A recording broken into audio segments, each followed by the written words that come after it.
All right, so let's go ahead and get started. The long story short is that we're here today to announce that Coronado Park is now closed. It was 3 weeks ago we announced that we'd be closing Coronado Park because a public safety risk had just become too great. We've been providing intensive outreach and notices and service offerings in this park for almost 20 days since that announcement. Every single person in this park was offered services and help several times, and many took us up on that offer. At the end of today, more or less, there were only about 40 people still here, between 30 and 40 people still here. That's way down from when we announced this, from it being around 100. Now, this did take a very, very significant effort from a lot of city departments and nonprofit partners. Heading Home is here with us today, who have showed up time and time again to try and get folks the help that they need. And they'll continue to do that throughout our city. But I want to thank them for all their hard work. I also know that it was just yesterday where we announced APD's arrest of Joseph Garcia for the murder of a man almost right here where I'm standing today. And he was part of a group that was controlling drug trafficking and human trafficking right here in the park, and even the trafficking of space and resources. They were essentially sort of charging rent and had their own sort of ring going on for a number of resources, controlling substances and access to resources right here at the park. Now, we've made it clear that the public safety risk for the people inside the park was no longer acceptable. And so we took action because our city deserved better than the status quo that has been here at Coronado since even before this administration. This dates back roughly 7 years to when this dynamic started happening. As a reminder, it was definitely exacerbated during the pandemic with some of the restrictions and relaxations that we made then. Now, we're going to hear from Carol Pierce today, we're going to hear from APD, and then we'll certainly take your questions. But I do want to share a little bit about the broader issues with respect to homelessness and housing. Now, the actions taken here today by the city of Albuquerque were made necessary by threats to public health and safety and to the environment that were created by the dynamic of folks encamped in this park. But I want to let no one think for an instant that these actions in any way represent any kind of a comprehensive strategy for resolving the problems that we as a community call homelessness and housing or unsheltered in Albuquerque. Or for that matter, the same issues that are occurring all around our state and all around America. To do something about that broader issue, we as a society have to do several things. First and foremost, we must provide the ingredients of a restart for people. People who have lost their housing due to economic circumstances, people who are mentally ill and who are not receiving and accepting treatment, people who are facing substance abuse issues and who are addicted and also not receiving or accepting treatment. Some people in our streets fall into more than one of those categories. This is complicated for every single individual, and every single individual has their own story or their own issue to tell. But we also know there are some people who believe that they would prefer life on the streets rather than take the services available to them. And that essentially describes the remaining 30 people here who are here today. So what I'm saying is that for us as a society, we've got to provide the ingredients for a restart at the end of the day. But the ingredients of a restart are not a guaranteed lifelong security. Rather, they're a chance to begin to rebuild a full, independent, and productive life. And for us to have enough restart housing, enough restart treatment for mental illness, for addiction, it's going to take so much more than the city of Albuquerque, or than one or two nonprofits, or than one church providing services. It means that every level of government, city, state, and federal, all in conjunction with private resources available, they have to bring everything to bear, a full effort to coordinated problem solving on this issue. And every community in America has to do this, including right here in Albuquerque. We have to actually come up with solutions, not just talk about the fact that we need a plan. What's in the plan? That burden is on all of us. I know that burden is on me as your mayor. I know that.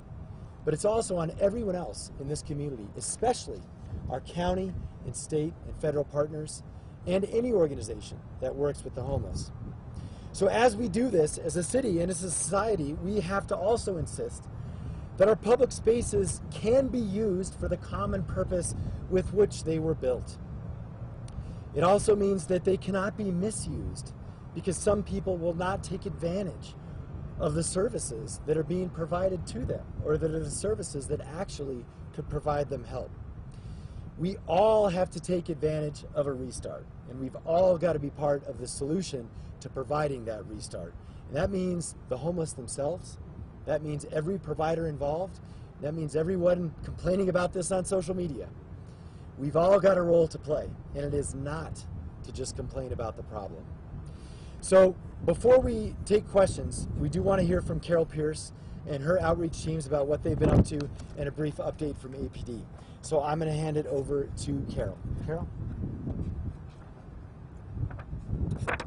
Thank you, Mayor.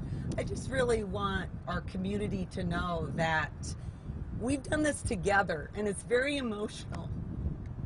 Nobody could have done this alone. It took the city, it took our partners, it took heading home and multiple phone calls to respond, which they did, to really get people connected to resources.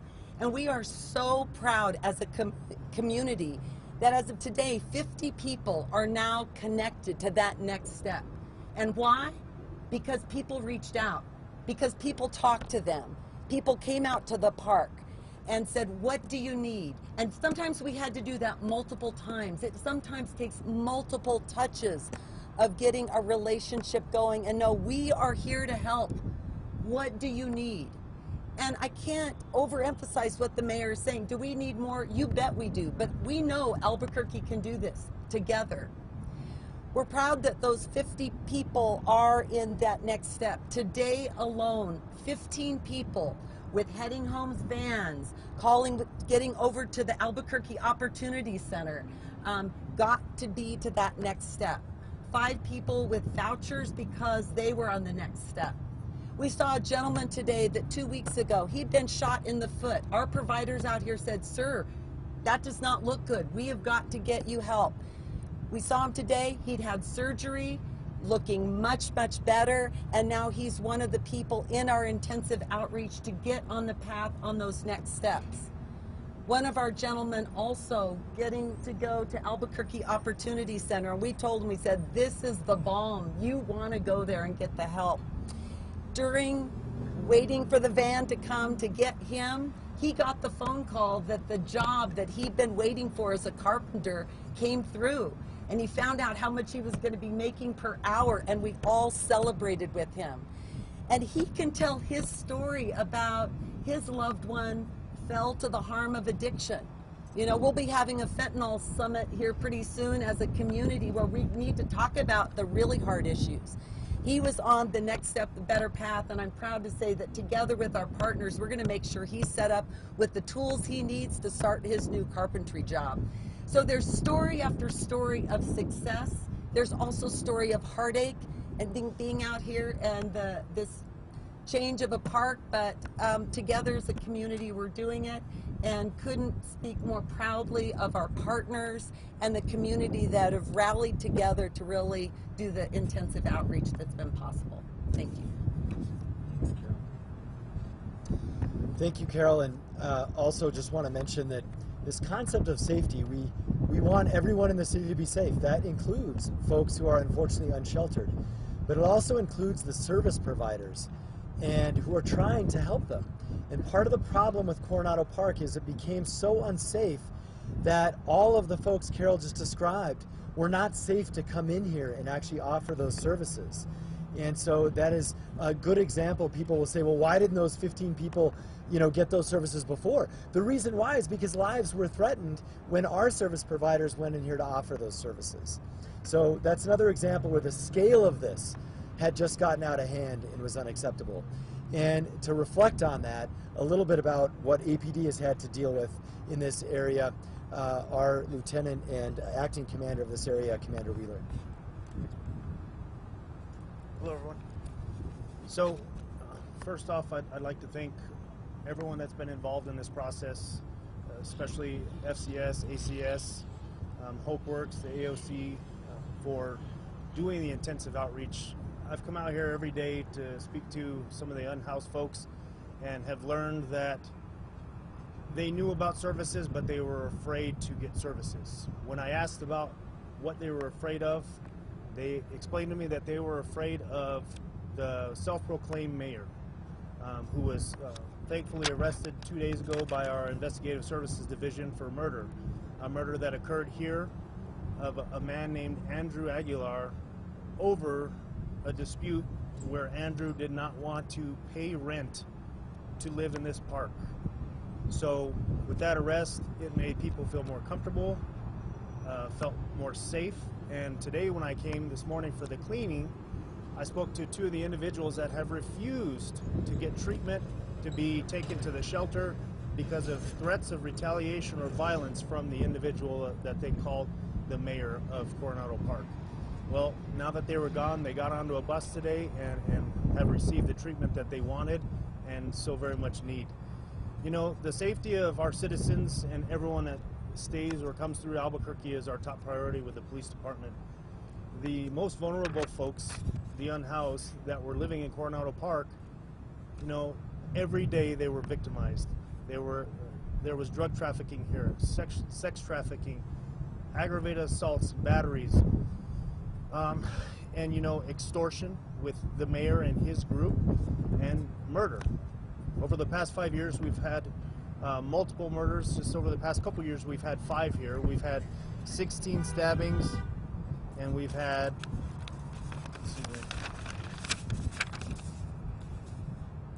1,802 calls for service for the police department just at the park and the surrounding area. And that's 2nd Street here to 6th Street and from Aspen to Cutler. The majority of those contacts that we've had related to calls for service stemmed from something that occurred here at the park. You know, over the past few months, since January 1st, our aggravated assaults and batteries have increased in the park by 30% from this time last year. My guys continue to come out here and speak with everybody, trying to get the information on those offenders and those preying on our people in the park. But again, everyone was afraid. This morning, my bike guys came through here and were able to get some information on offenders that have been committing crimes.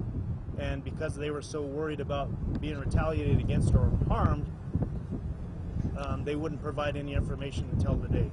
So they're going to be working on doing some warrants for individuals that were causing some issues in the park, to include aggravated assaults and aggravated batteries. Some of those instances were supposedly recorded, so we're going to be working on that with our impact detectives. Again, this has been a department-wide effort and a city-wide effort.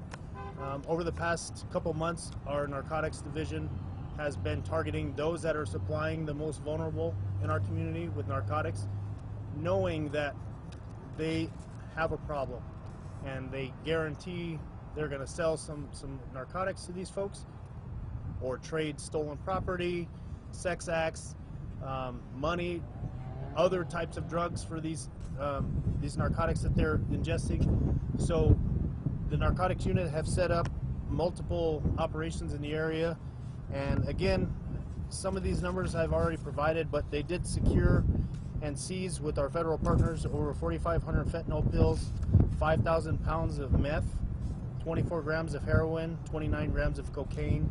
They've made multiple felony arrests on new charges and warrants for people that have absconded from probation and parole. And I mean, just knowing that the safety of everybody is in mind, I'm proud to say that I'm glad the park is closing, because now we can move on and help the individuals that want the help. Now they're less likely to be preyed upon because they're not in one centralized area where someone can come in and claim it's their stake and claim it's their town and make rules for these people.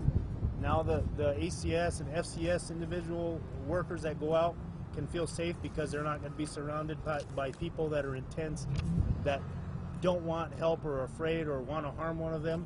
So it should make everyone feel a lot safer. The officers in the Valley Area Command are going to increase patrols in the area. like I said, 2nd through 6th, Aspen to the freeway, underpasses. State police will be helping us. If a business or residence has an issue with trespassing, someone that's on their property and they're not allowed to be, or they want them removed, call 242 COPS, or you can use our APD app. If it's a life or death emergency, call 911. You can also use the 311 app to reach out to APD or ACS if it's unhoused individuals that need some resources. Again, my folks are going to be going out to these calls for service and taking enforcement action. Whether that's a warning, a citation, or an arrest, we're going to be identifying these individuals that are committing crimes and documenting it in our CAD system so we can keep track. If this person continues to come back where they're not wanted and they've been given a lawful order to remove themselves, then we'll move on to a citation, and then we'll move on to an arrest. You know, it's not illegal to be homeless, but it is illegal to break the law, and my guys are going to hold everybody accountable. So again, safety is our priority for the department and the city. And if you have any questions after the end, you can get with me. Thank you. Okay, a couple of things before we go to questions. Number one, we want to remind folks that there are still beds available. So literally, if there's someone else who's looking for shelter, we have beds available at a couple of different facilities. Also want to let folks know that we try to do everything we can with respect to areas, safe, secure storage places for individuals' property. And so the city had several options, and a lot of people took us up on it, on where to safely store some of their property. So we certainly were sensitive to that too. Now, in terms of what's next, in the very short term, no matter what happens, there are lots of repairs that need to be done here. You are going to see, unfortunately, these beautiful old trees. Many of them do have to be cut down because, as you can see, they're completely dead. And we'll save what we can, but you're going to see city crews out here. We also know that, you know, some people might try and come back, this and that, but we're going to regularly patrol this, and it is officially closed, which means that people are not going to be allowed to stay for very long. And that's not going to change. I mean, when it's closed until we open it. So the last thing is the long-term plan. Basically, we've identified 3 long-term options. One is obviously to make this a park again, but we are proceeding with a brand new, bigger park a couple of blocks that way at the Walker property. So we believe that this community is going to get a beautiful, awesome new park that we will keep safe. And so that's why we're going to emphasize that's where a park should be, in the heart of a neighborhood, not next to a highway. So for this area, we're more looking at public safety uses. The fire station has long been needed expansion and training area, as well as housing. So on the front burner, which we do have funding for, is to frankly build some supportive housing here.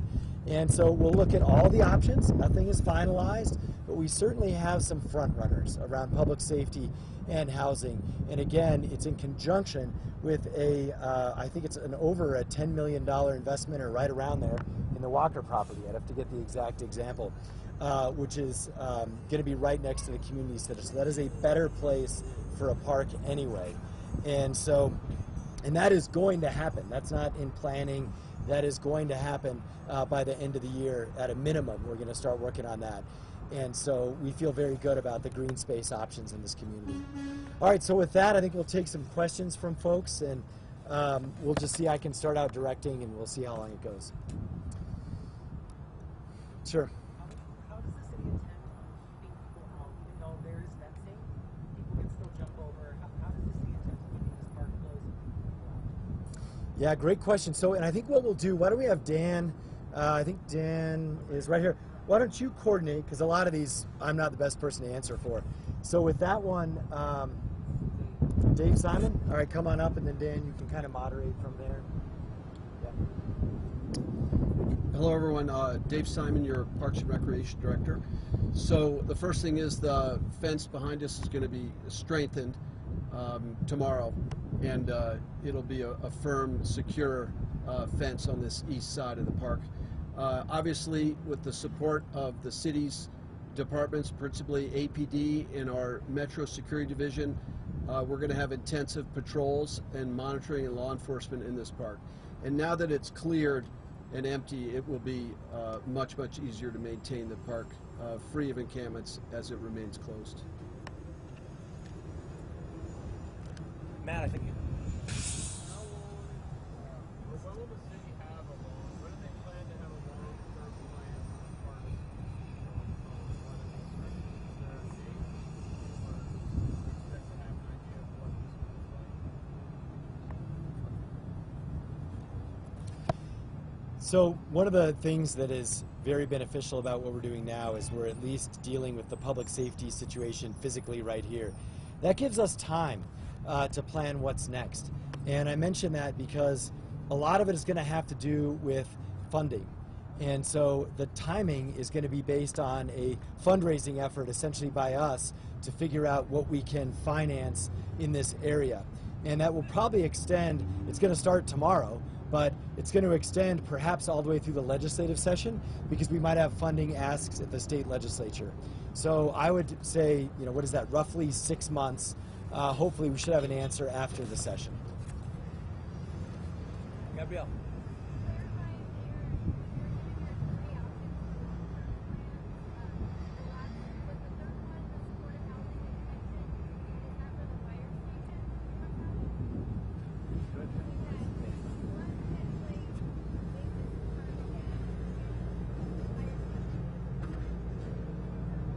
So the third one that the mayor spoke about is we have, during Mayor Keller's administration, we have put significant amount of dollars into our housing program. One option is to look at potentially building a mixed-use development here with affordable housing and some other amenities, retail, etc., so that we can find means for housing for these individuals and for others who need it across the city. So it would be a redevelopment of this park. Julie.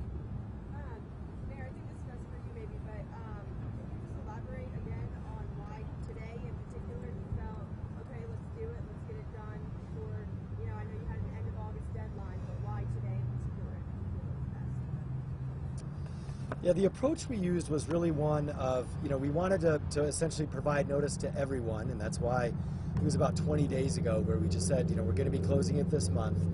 But the exact date was really just determined by readiness in terms of everyone who's involved in this. So we did our best to connect with as many folks as we could, most importantly who lived here. So they got multiple touches. We made sure that we had over 3 weeks of literally daily outreach. So plenty of notice for sure for them and options. That was number one, is we wanted to make sure and just make that abundantly clear.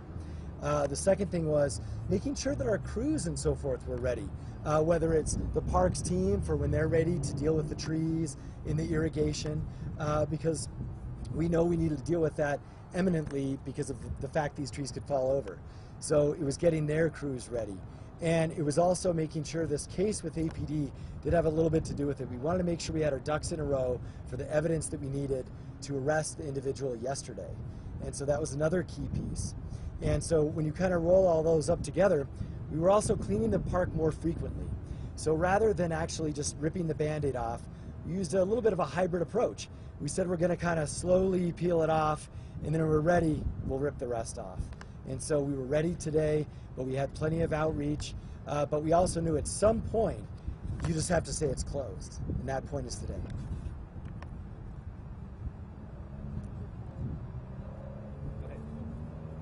So for the other folks who chose not to get services, the 30 or so who said we don't want them right now, is there expectation that they'll dissipate into the neighborhoods around here, or what's the plan to keep letting them know what's available? Yeah. Thank you for that question. I will say that after we began, again, our intensive outreach this morning, had vans coming, and had multiple contacts with people, even as early as this afternoon. I'd say we had some folks that were maybe some of our tougher customers, if you will.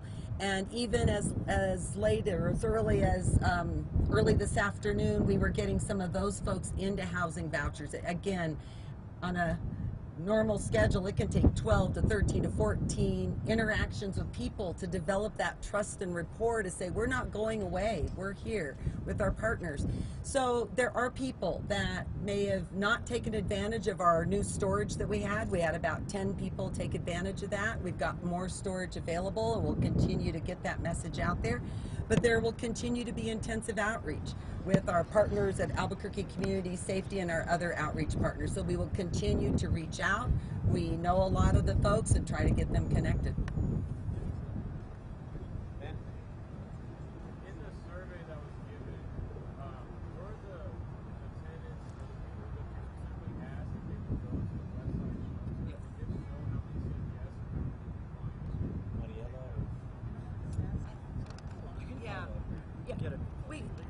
I love the question. We think it's 30, but I do want to say a couple things. Yes, we absolutely ask that. And sometimes we'd hear, I've been there, don't want to go. We also are hearing, yeah, I want to get there. So we're thinking about 30 said that. I do want to say there are beds there now. And our Albuquerque Opportunity Center also opened up some more beds, of which we got those people into those beds. So 30 said yes or no? yes. 30 said Yes. Then do we know how many said no? Is that like out of the 110, then Well, 80 said no? I mean, I guess you could say that. We can get back to you, but that's a kind of a tricky piece, because you may say no today, we're going to be out tomorrow, and you may say yes. It changes. I saw some of the same people that we saw last week, and there was a change, you know. But why is that? They're either seeing familiar faces. They're saying, you know, we got to keep people safe. So we can get those figures, and we're glad we did the survey. It helped really identify some of the pieces, getting people on our coordinated entry system for housing, but it changes. Is there a concern at all with losing track of those people now that they're not in a centralized location? Very good question. Because of our outreach with intensive outreach, ACS, again, we're beginning with our Deputy Holguin doing intensive case conferencing every Friday. The survey allowed us to have that information and to also find out where people are. So we are gathering with our partners. It's a proven model. We do it now with our wellness too. We've housed a lot of people that way to keep working it. Where is Bob? What does Bob need? Okay, he's close. We need a security deposit. So intensive case conferencing is a key piece of our plan. We've done it before. It works, and that's part of keeping track.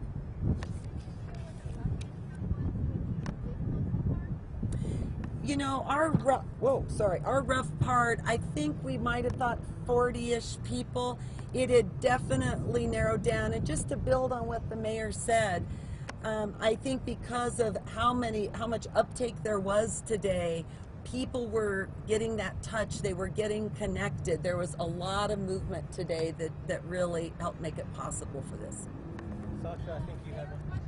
Out of your three options, which would you rather have this partner in? Well, you know, for me, honoring this space, it makes sense for housing and public safety or some combination of that. But it's also going to depend on funding. And in other words, like, I'm not the full decider. So I like a combination of those two. But if all our funding is for one or the other, we'll go that direction. Well, just given the successful arrest of the mayor who said there's not so many issues, did that arrest prompt you to rethink closing it, given that it would have been so much safer? Was it because of the arrest, or was it because of the closure that the arrest occurred? Or did you kind of talk to that comment? Yeah, I'll kind of reiterate a little bit. The timing, you know, we always ask for time to conduct an investigation. We do that, you know, you hear us say that and it sounds like sort of a stock phrase or something like that. It's not. Like, literally it takes time for us to get the evidence we need, interview the people we need. So we were very sensitive to making sure that we could bring justice first. And so that was certainly a piece of it. Now, what we did learn as part of that is that a lot of this is widespread anyway. It just happened one individual used a gun and killed someone. But those activities were going on that involved dozens of people at this park. And so the activity itself was not correlated to one person in any way. That was just the person who pulled the trigger. Julie and then Matt and then... Just a general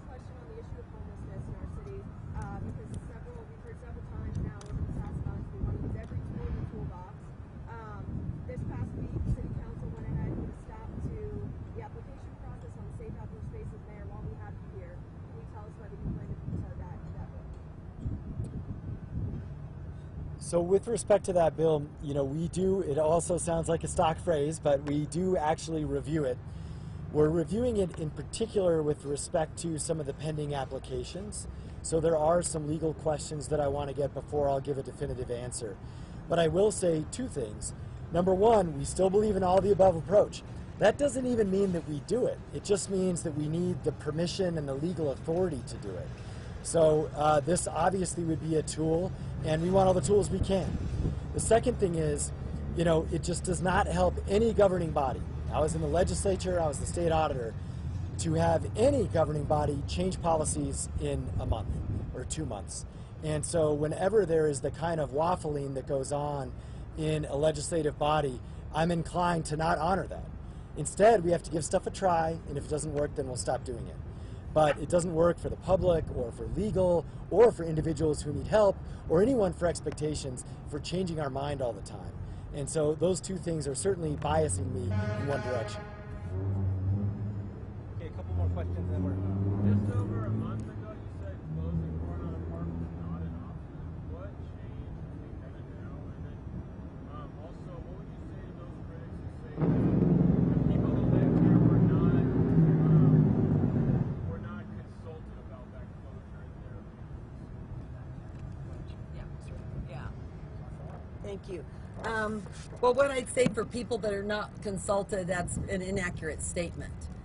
People were consulted. We've talked to people here for the last month and before. Outreach has been a part of Coronado. It hasn't been as safe as it used to be. So people were aware. I can tell you, and just to build on that safe outdoor space, I can tell you the first person I talked to this morning, a gentleman I ran into over the street, talked to me. He says, here's what we have to do. And what he described was a safe outdoor space. I didn't ask him, but people are giving solutions. They've known that we need to close. We need to keep you safe. So I would say people were consulted. That's why we did the survey to say, what do you need? So I think that's a totally inaccurate statement.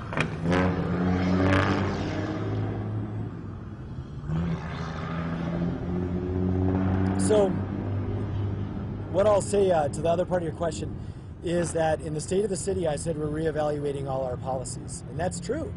And people should take that seriously. There's a reason why that's in the state of the city. And so that includes everything else. And so I know for us, on that particular day, we did not think it would be appropriate for a number of reasons, including the investigation, including getting our own legal ducks in a row. And so while we want to be firm and give clear guidance, we're not going to do things knee-jerk.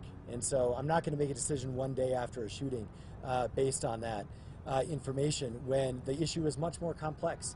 So we're also not going to honor the complexity of these situations by saying that anything is definitive. All right. Thank you very much for coming.